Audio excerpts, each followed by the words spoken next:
हाँ जी, good morning friends. तो अभी तक आपको बताए एक्साइज में अमेंडमेंट, एक्साइज में recent case laws and some more important amendment. आपकी 40-45 मिनट्स की 3 क्लासेज और एक आपकी 15 मिनट्स की क्लासेज, यानी टोटल 135 एंड 150 मिनट्स, यानी 2.5 आवर्स के लेक्चर्स में आपको एक्साइज के मेजर अमेंडमेंट और रीसेंट केस लॉज के बारे में मैंने आपको बताया। अब आज का जो लेक्चर है वो उसी तरह समरी फॉर्म में, कि बेसिकली सबका कुछ ना कुछ, क्योंकि टाइम इतना नहीं है कि आप एक ही सब्जेक्ट पे ज़्यादा टाइम डिवोट कर सकें, लेकिन अगर कोई भी केस स्टडी, कोई भी क्वेश्चन इस तरह का आ जाए जो किसी केस से, किसी रीसेंट प्रोसीजर से, अमेंडमेंट से कंसर्न रखता है, तो आपको उससे थोड़ा जान पहचान रहे, आपको लगे कि थोड़ा थोड़ा हमको इसके बारे में कंसेप्चुअली पता है। ऐसा कुछ सर ने बताया था। ऐसा ना हो कि आप उस रीसेंट अमेंडमेंट के बारे में बिल्कुल ब्लैंक हो, ये पर्पज है। उसकी डिटेल नॉलेज, उस अमेंडमेंट के बारे में बहुत थोरो स्टडी करना, ये अभी हमारे लिए पॉसिबल नहीं है, because of the time constant, because for this attempt ये जो लेक्चर है ये उन लोगों के लिए बहुत ज़्यादा इम्पोर्टेंट है जिनको केवल लास्ट मिनट रिवीजन करना है। लास्ट मिनट रिवीजन, कम से कम समय में अमेंडमेंट्स के बारे में जानना है। ओके, तो मैं शुरू करता हूँ बिना आपका टाइम वेस्ट किए हुए। सबसे पहला अमेंडमेंट है कस्टम एयरपोर्ट। अभी तक हमने आपको पढ़ाया था कस्टम एयरपोर्ट क्या होता है। कस्टम एयरपोर्ट वो एयरपोर्ट होता है जहाँ पर गुड्स इंपोर्ट और एक्सपोर्ट होता है, और that is the part of जहाँ पर कि एयरक्राफ्ट लैंड होता है, ठीक है। लेकिन अब जो कस्टम एयरपोर्ट की डेफिनेशन में यदि एयर फ्रेट स्टेशन भी बनाया गया है, एयर फ्रेट स्टेशन भी जो अमेंडमेंट किया गया है रिसेंटली बाय सर्कुलर नोटिफिकेशंस, कुछ अमेंडमेंट होते रहते हैं।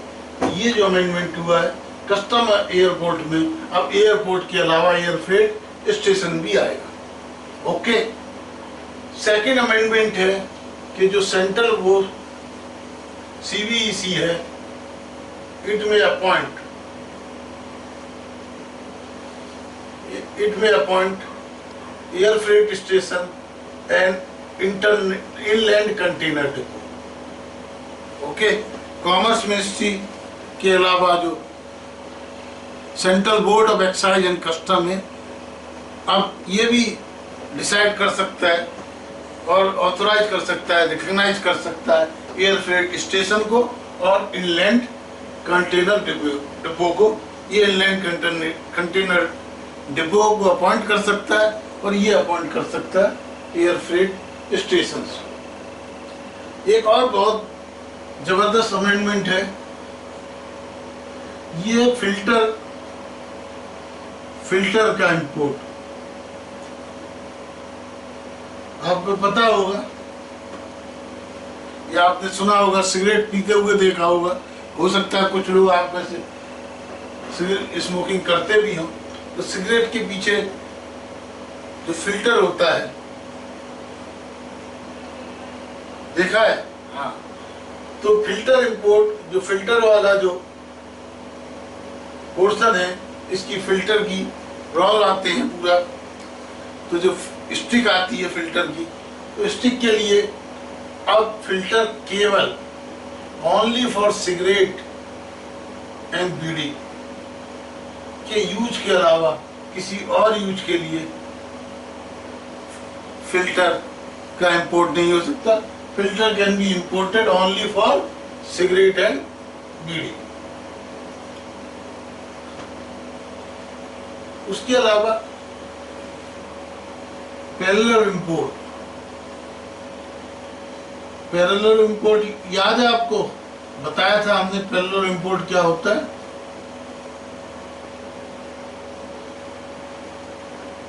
कोई भी any person who is importing an item on which some other person has intellectual property right, यानी उसका ट्रेडमार्क, उसका पेटेंट किसी और पर्सन के नाम में रजिस्टर्ड है और बिना उसकी परमिशन के जिसके नाम पेटेंट है यदि कोई गुड्स इंपोर्ट किया जाता है वो पैरेलल इंपोर्ट के अंदर आता है। ओके, तो अब गवर्नमेंट ने क्या कहा है कि जो पेटेंट और ट्रेडमार्क है, पेटेंटेड गुड्स या ट्रेडमार्क,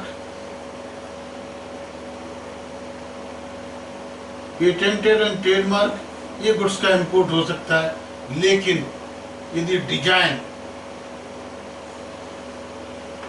कोई डिजाइन है वो इंपोर्ट नहीं हो सकती, उसका पैरेलल इंपोर्ट नहीं हो सकता unless a person who has the intellectual property right on the design authorise you.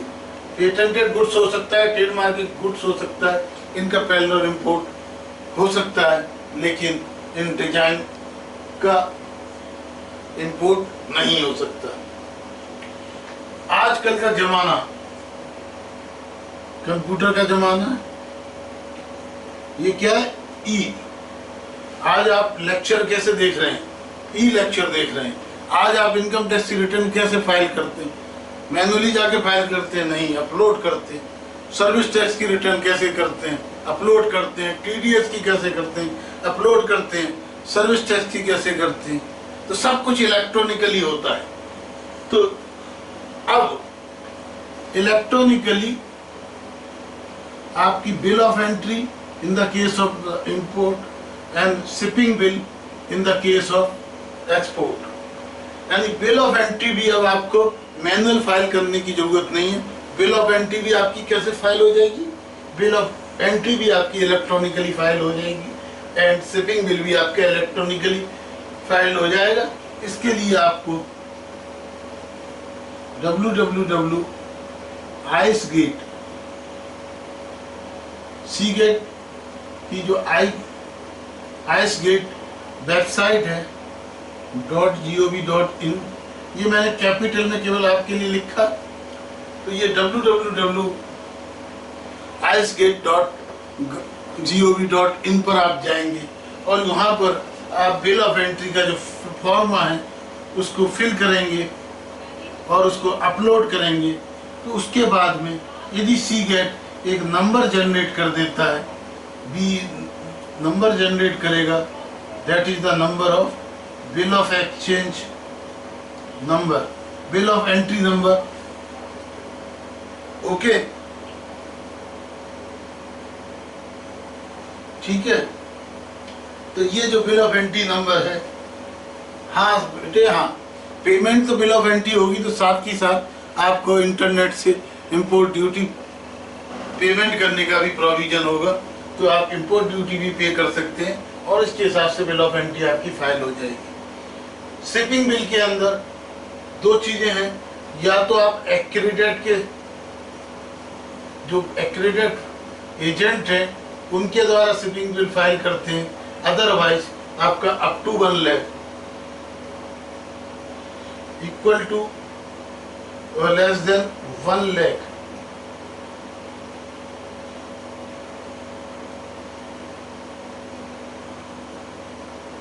Custom duty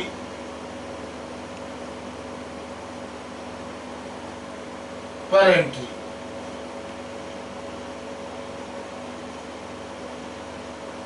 तो बिल ऑफ एंट्री जो है आप सीगेट की वेबसाइट के द्वारा फाइल कर सकते हैं और शिपिंग बिल को भी फाइल कर सकते हैं, लेकिन शिपिंग बिल या तो एक्रेडिट एजेंट के द्वारा हो, अदरवाइज 1 लाख वाली अमाउंट का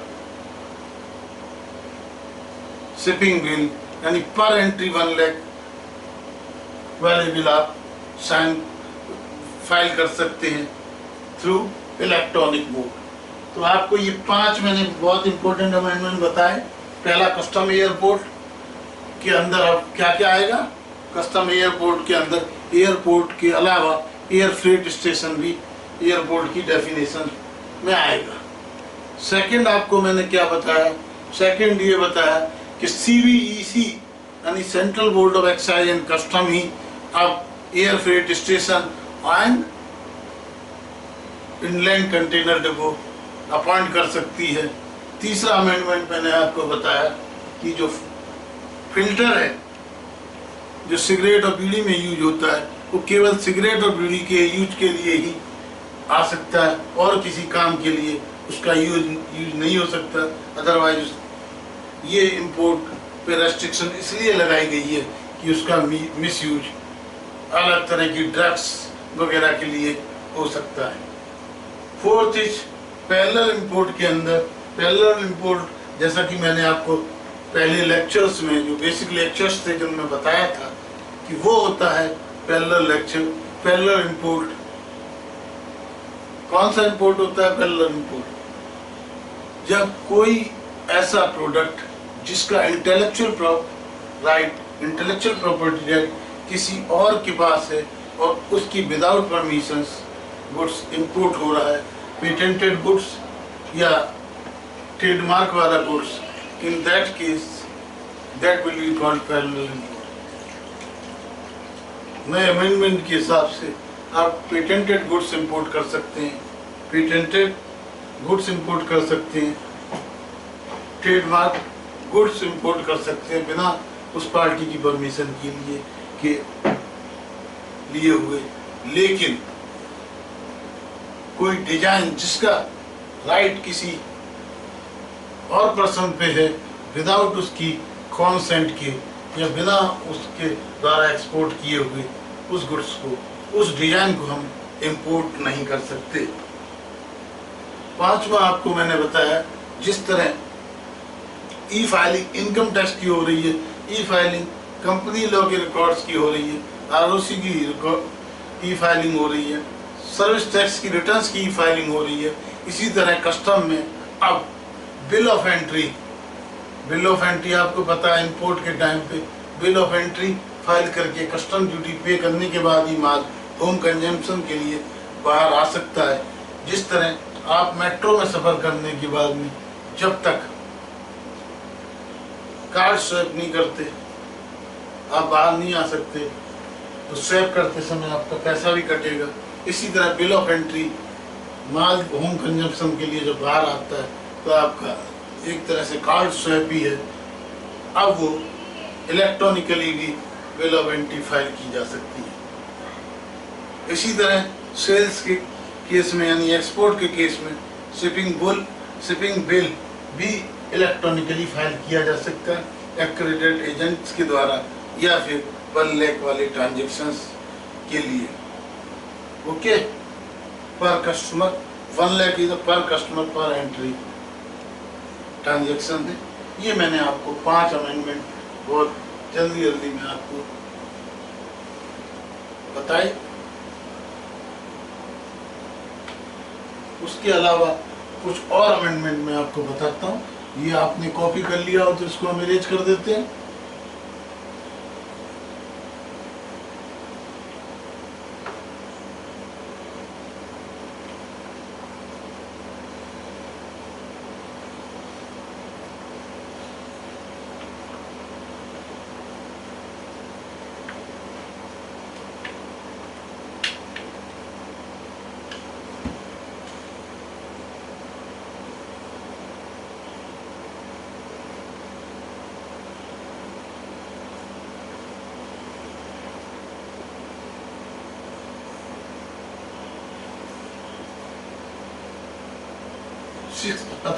अमेंडमेंट जो है वो है 102 goods have been exempted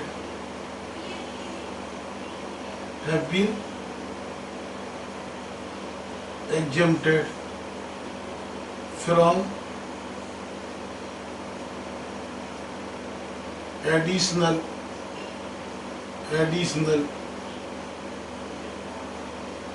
custom duty. Notification के द्वारा 6 पॉइंट ये है कि नोटिफिकेशन के द्वारा 10 items, 10 articles, 102 goods has been exempted from additional custom duty. ये गुड्स हैं कौन कौन से, ये हम आपको बता चुके हैं। और अभी हमें केवल ये ध्यान रखना है कुछ गुड्स एग्जेम्प्ट हुए हैं, क्योंकि इन 102 में केवल हमको एक सरसरी निगाह देखनी है, जहाँ जहाँ उनका यूज आएगा हम उनको बताते रहेंगे। अभी हमें केवल इतने कुछ क्या क्या अमेंडमेंट हुए हैं ये हम बता। ओके, अब एक जो अमेंडमेंट आया है वो प्रोफेशनल के हित के लिए है, CWA के हित में है। स्पेशल ये जो सैड होती थी एडिशनल ड्यूटी, ओके, स्पेसिफिक जो पहले इसका जो रिफंड था सैड का additional duty, specific additional duty का रिफंड, पहले ड्यूटी के रिफंड के लिए पहले केवल CA का सर्टिफिकेट जरूरी होता था। अब CA के सर्टिफिकेट के साथ साथ CWA का सर्टिफिकेट भी,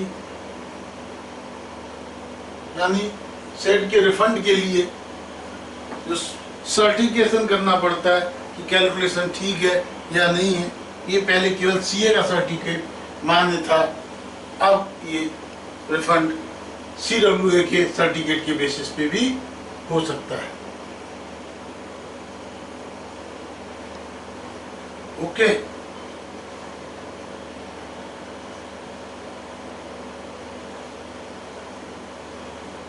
अब जो है जब भी प्रोविजनल क्लियरेंस होगी, provisional clearance of the goods के केस में अमेंडमेंट किया गया है कि बॉन्ड भरना जरूरी होगा, अंडरटेकिंग देनी जरूरी होगी, बॉन्ड जरूरी होगा, अंडरटेकिंग जरूरी होगी। उसके अलावा 20% ऑफ द लाइकली ड्यूटी का डिपॉजिट करना होगा। 20% बॉन्ड जरूरी होगा, अंडरटेकिंग जरूरी होगी, 20% का डिपॉजिट करना पड़ेगा। और अगर कोई भी चीज गलत पाई गई तो 15,000 रुपए की, यानी इंफॉर्मेशन इज फाउंड रॉन्ग, 15,000 की पेनल्टी लगाई गई है। तो जब भी प्रोविजनल क्लियरेंस होगी वो केवल बॉन्ड के द्वारा होगी, अंडरटेकिंग देनी होगी, 20% डिपॉजिट देना होगा, तो 15,000 तक की पेनल्टी लग सकती है। ओके, उसके अलावा 9th जो पॉइंट है बड़ा इंपॉर्टेंट है, जो बैगेज रूल है। बैगेज रूल आप समझते हैं कि जो आप अपनी, जब आप यात्रा कर रहे हैं, if you are travelling outside India, तो आप कितना सामान ले जा सकते हैं। तो बैगेज रूल के अंदर यदि आप 10 साल से ऊपर के हैं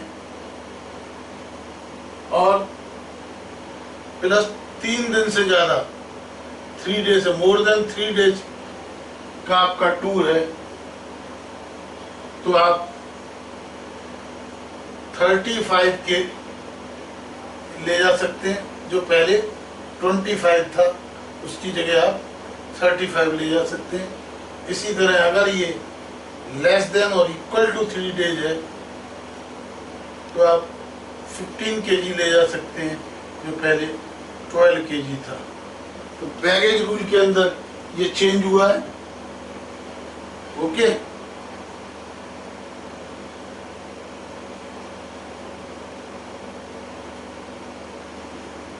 इसी तरह इंडिया के अंदर कोई बाहर का इंडिया के अंदर आता है, NRI आता है, तो वो जो भी सामान लाता है बैगेज के अंदर,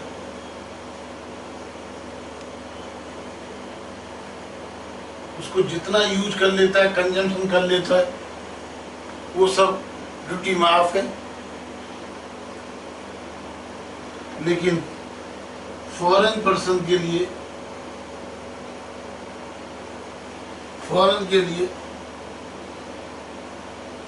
जो उसके पर्सनल इफेक्ट होंगे,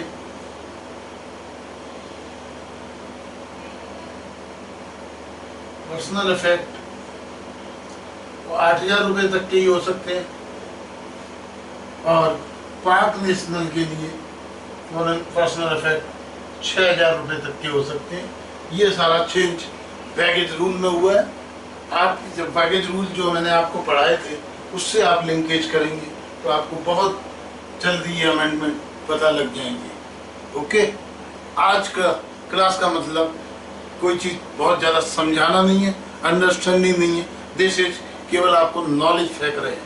क्या होना है, आपको केवल information are supplied by me in a way so that the information कम समय में, कम टाइम पे आपके माइंड में आ सके, जिनसे आप शॉर्ट नोट्स बना सकें और बहुत कम टाइम में लास्ट मिनट रिवीजन कर सकें अमेंडमेंट्स का। ओके, अब मैं आपको ये मिटा देते हैं, उसके बाद में कुछ और अमेंडमेंट बताएंगे, फिर कुछ इम्पोर्टेंट केस लॉज बताएंगे कस्टम के बारे में।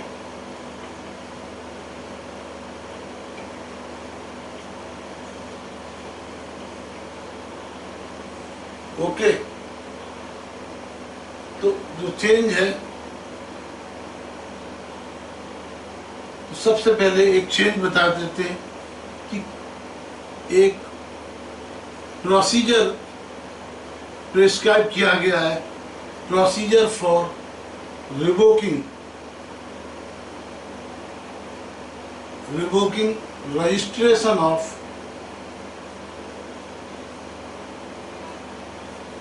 Authorised dealer.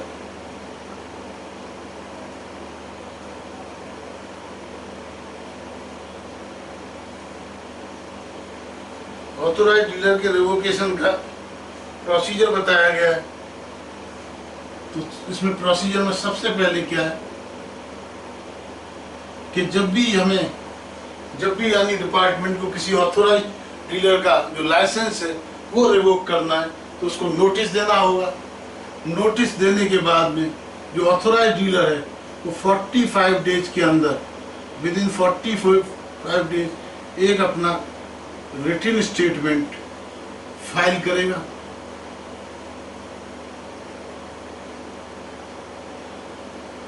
नोटिस के जवाब में 45 डेज के अंदर रिटन स्टेटमेंट फाइल करेगा। उसके बाद में डिपार्टमेंट उसकी इंक्वायरी करेगा। ये इंक्वायरी कितने दिन की?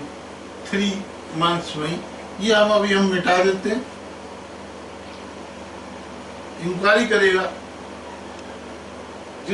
ये इंक्वायरी डिपार्टमेंट को 3 महीने के अंदर कर लेनी है। 4th नंबर पर इसका क्रॉस एग्जामिनेशन,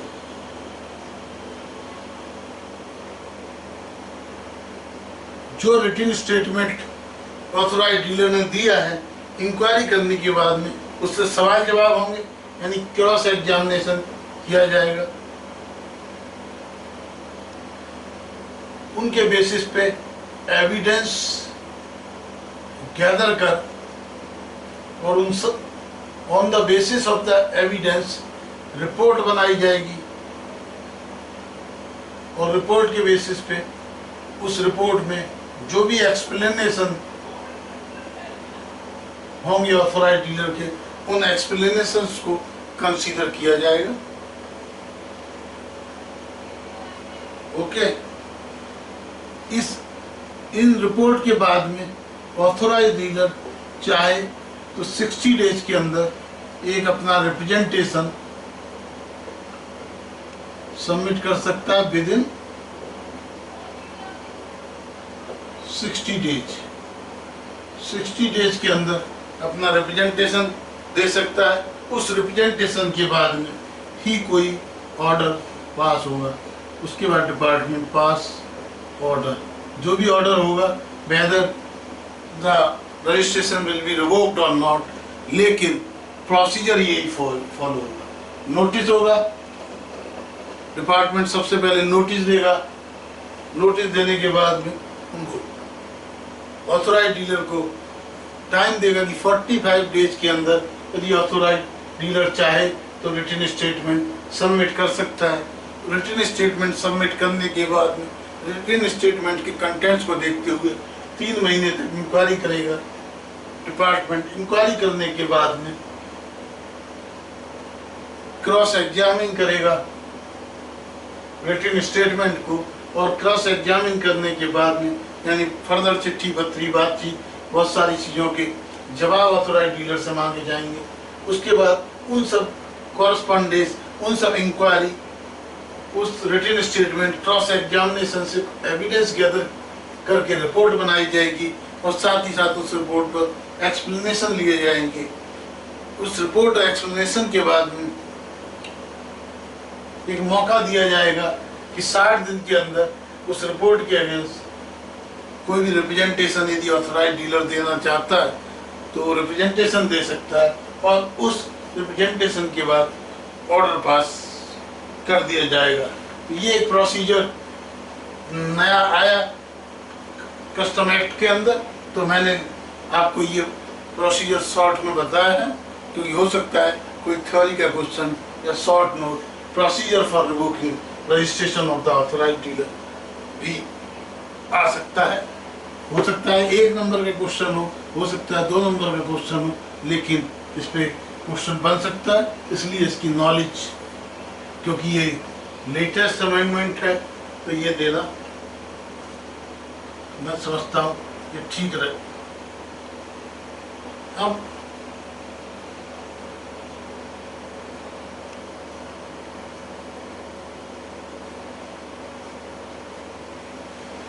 ये आपको मैंने बताया है कि ड्यूटी क्रेडिट स्क्रिप्ट्स आपको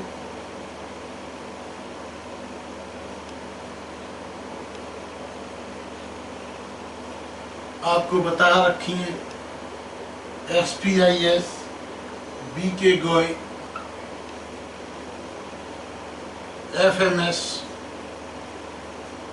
FPS और SHIS। सर ये तो आपने पहले भी बता दिया, तो बेटे इन सब के बेसिस पर, इन स्क्रिप्ट के बेसिस पे आपको ड्यूटी की क्रेडिट मिल जाती है।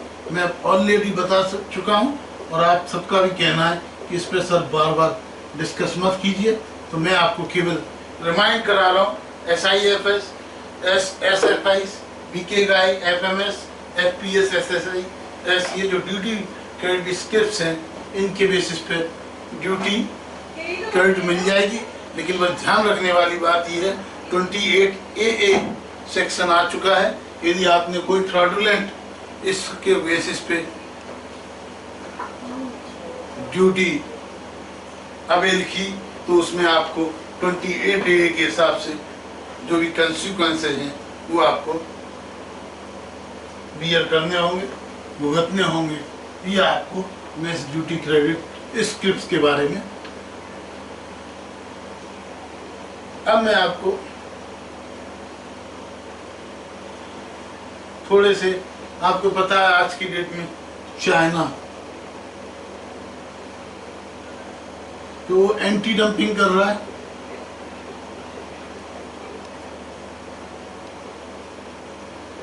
Anti dumping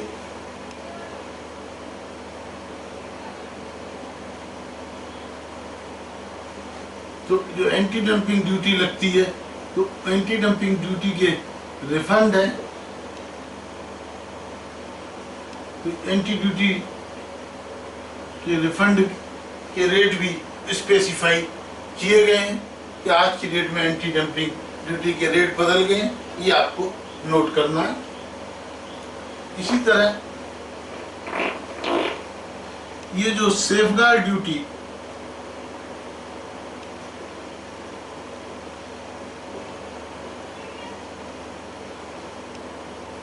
for safeguarding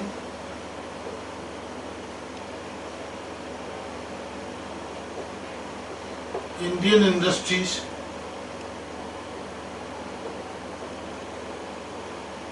against China's industries, against आप लिख सकते हैं केवल चाइना। फिर ये जो 10 साल का पीरियड था, तो जो है 10 इयर्स के का जो पीरियड थी उसका एक्सटेंशन, और जो क्वांटिटी की लिमिटेशंस थी कि क्वांटिटी कितने क्वांटिटी तक लिमिटेशन लगेगी, अब वो क्वांटिटी की कोई लिमिटेशन, क्वांटिटी लिमिटेशन हटा दी गई है, और 10 इयर्स के बाद भी एक्सटेंशन इस सेफगार्डिंग ड्यूटी का कर दिया गया है। लॉ में प्रोविजन कर दिया गया है कि चाइना से जो सेफगार्ड ड्यूटी है for safeguarding Indian industry against China, जो 10 साल के लिए होती थी, उसका एक्सटेंशन कर दिया गया है। ठीक है, वो एक्सटेंड की जा सकती है, और उसके अलावा जो क्वांटिटी की लिमिटेशंस थी, अब कोई लिमिटेशन नहीं है, कितनी भी सेफगार्डिंग ड्यूटी लगाई जा सकती है। ओके,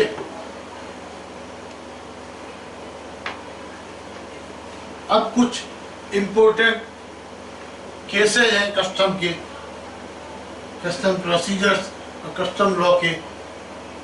तो cases on custom law, cases on custom law relevant for नवंबर 2013 में अब आपको ये जो केसेज हैं ये आपको बता देता हूँ।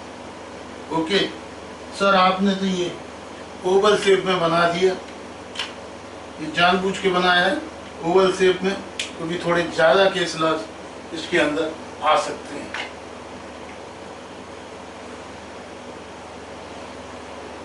तो इसमें एक बहुत ही इम्पोर्टेंट केस है तिरुपति उद्योग का। इस तिरुपति उद्योग ने कहा कि भाई जो SEZ है, SEZ के अंदर कस्टम ड्यूटी नहीं लग सकती, ना तो SEZ एक्ट में और ना कस्टम एक्ट में। तिरुपति उद्योग के केस में डिपार्टमेंट का कहना था कि कस्टम एक्ट में और SEZ एक्ट के अंदर प्रोविजन से क्या SEZ के अंदर कस्टम ड्यूटी लग सकती है, लेकिन कोर्ट ने ये डिसाइड किया कि क्योंकि SEZ एक्ट के अंदर भी जो स्पेशल इकोनॉमिक जोन का एक्ट बना है, ना तो उसमें कोई कस्टम ड्यूटी लगाने का प्रावधान है, और ना ही कस्टम एक्ट कहता है कि SEZ में कस्टम ड्यूटी लगानी चाहिए या लगेगी।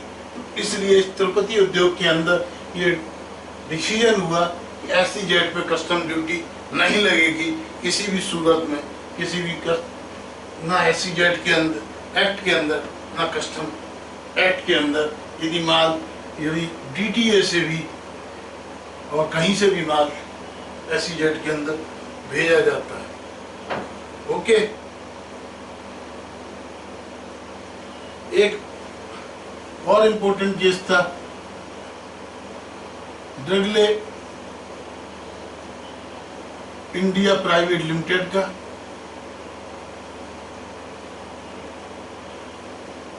इसके अंदर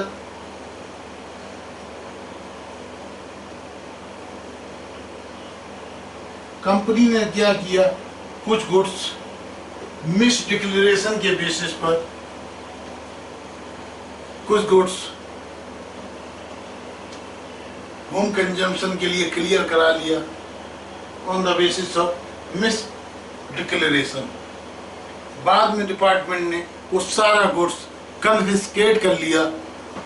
तो कंपनी का कहना था कि मिस डिक्लेरेशन जो हुई वो गलती से हुई है और हम उसकी ड्यूटी दे सकते हैं, कन्फिस्केशन ना किया जाए। कोर्ट ने कहा कि मिस डिक्लेरेशन के केस में कन्फिस्केशन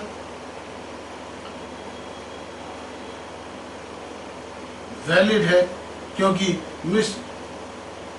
जबकि कंपनी ने मिस डिक्लेरेशन के बेसिस पे कन्फिस्केशन को चैलेंज किया था।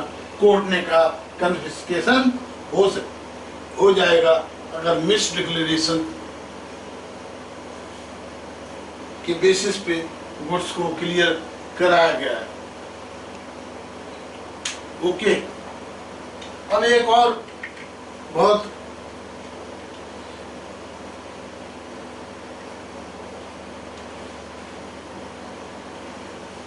एक डाइकन एयर कंडीशनर नाम सुना होगा आपने, आजकल बहुत ज़्यादा ऐड कर रहे हैं नोएडा में और कई जगह डाइकन एयर कंडीशनर्स ने, और इवन टीवी पे बहुत ऐड आ रहा है। ये डाइकन एयर कंडीशनर ने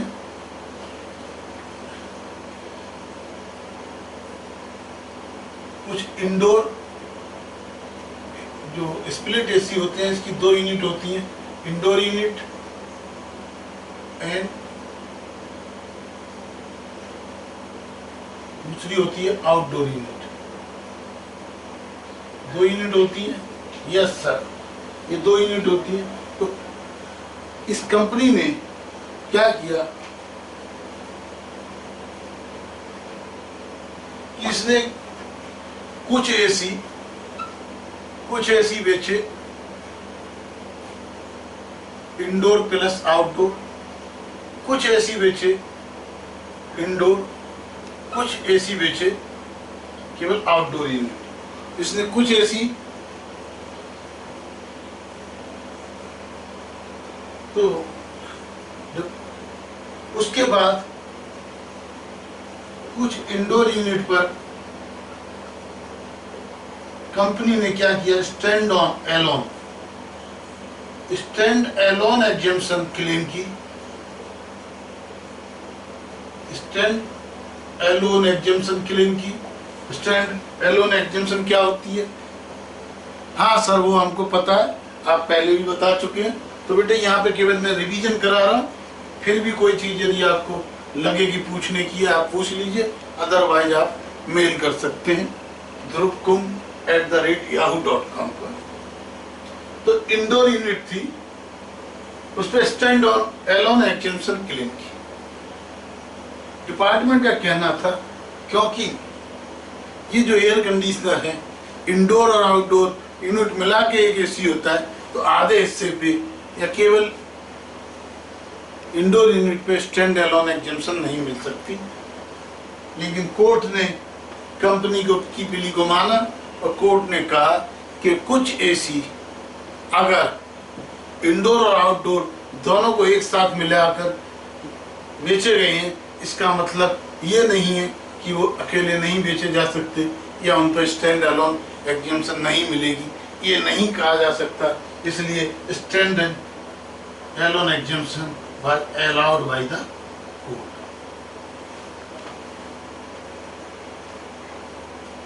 Okay.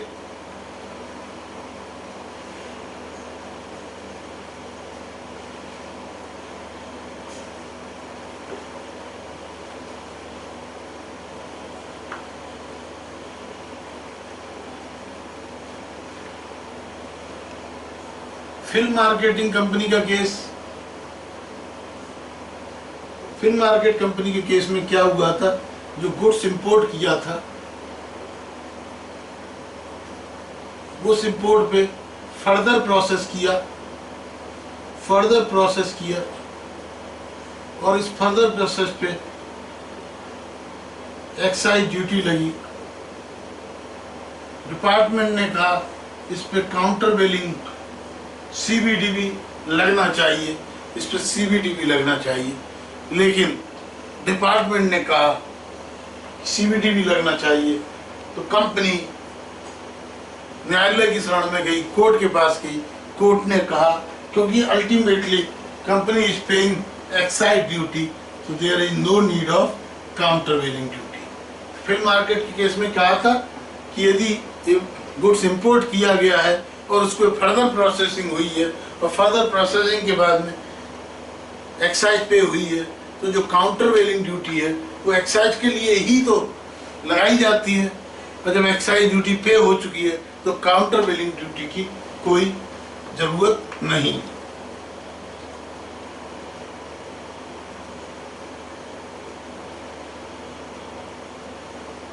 अब एक बहुत इम्पोर्टेंट केस, और आप सब उस कंपनी के बारे में बहुत परिचित हैं, बहुत से उसका मोबाइल रखते हैं, बहुत से उसका इंटरनेट यूज करते हैं, डेट इज भारती एयरटेल।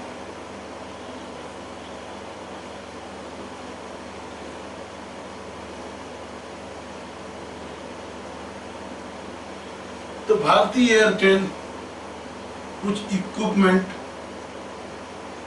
बेचती थी, और साथ में भारती एयरटेल ने कुछ इक्विपमेंट विद सॉफ्टवेयर इंपोर्ट किए।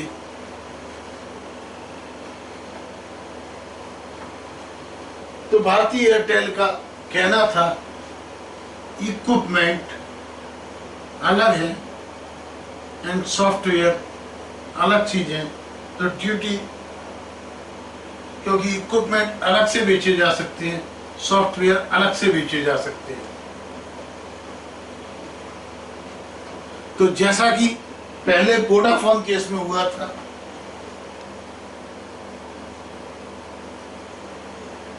वोडाफोन के केस में आपको मैंने पहले बताया था कि वोडाफोन केस के अंदर, वोडाफोन केस में हार्डवेयर में सॉफ्टवेयर की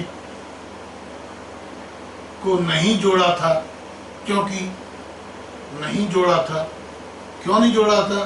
क्योंकि ये ओपिनियन दी गई थी कि हार्डवेयर अलग से बेचा जा सकता है, सॉफ्टवेयर अलग से बेचा जा सकता है, इसलिए दोनों को कंबाइन करने की कोई जरूरत नहीं है। लेकिन इस प्ली को भारती एयरटेल के अंदर कोर्ट ने नहीं माना, और कोर्ट ने कहा कि जब इक्विपमेंट और सॉफ्टवेयर एक साथ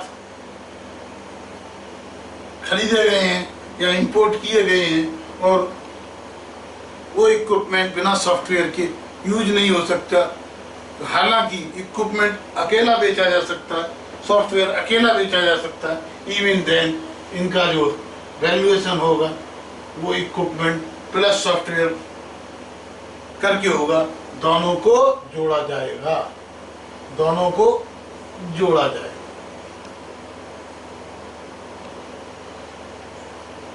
ओके, तो ये एक आपका बहुत इंपॉर्टेंट केस।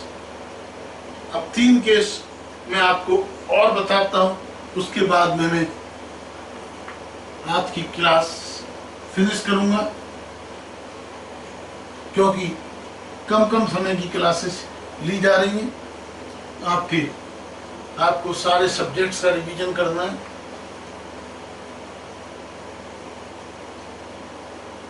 ओके, तो अब आपको 3 केस में आपके सामने और लेता हूं।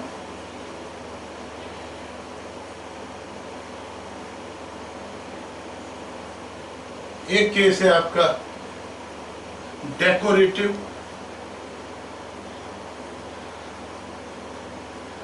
लैमिनेट्स का, डेकोरेटिव लैमिनेट्स कंपनी का। एक है नारायण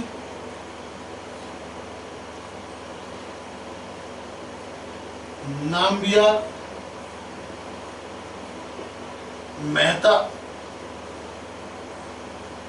और एक केस है नेशनल स्पोर्ट्स फेडरेशन। ये 3 केस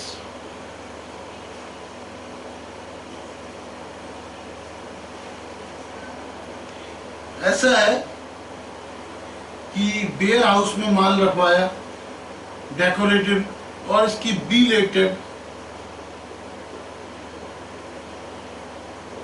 क्लियरेंस कराई कंपनी ने, और कंपनी ने रेमिशन, रेमिशन क्या होता है वो सब आपको पता है, यस सब, क्योंकि ये आप सब पूरा कोर्स कर चुके हैं, केवल हम आपको बता रहे हैं लास्ट मिनट रिवीजन, नए केसेज। तो रेमिशन ऑफ ड्यूटी की जब एप्लीकेशन दिया तो डिपार्टमेंट ने उसको रिजेक्ट कर दिया, कि उन्होंने कहा कि रेमिशन of duty is not allowed in the case of belated clearance, belated clearance के अंदर नो रेमिशन, रेमिशन नहीं मिलेगा यदि आपने बिलेटेड क्लियरेंस कराई है। तो कंपनी गई कोर्ट के पास, कोर्ट ने कहा डिपार्टमेंट सही है, तुमने गलती की है तो सजा भुगतो, आपने टाइम से यदि क्लियरेंस नहीं कराई, बिलेटेड क्लियरेंस है, इसलिए आपको रेमिशन ऑफ द ड्यूटी नहीं मिलेगी। इसके केस में रिफंड मांगा नामबियार मेहता ने, नामबियार मेहता केस में एसएससी ने रिफंड मांगा, लेकिन रिफंड के लिए जैसा आपको पता है original copy of GAR 7 required होती है।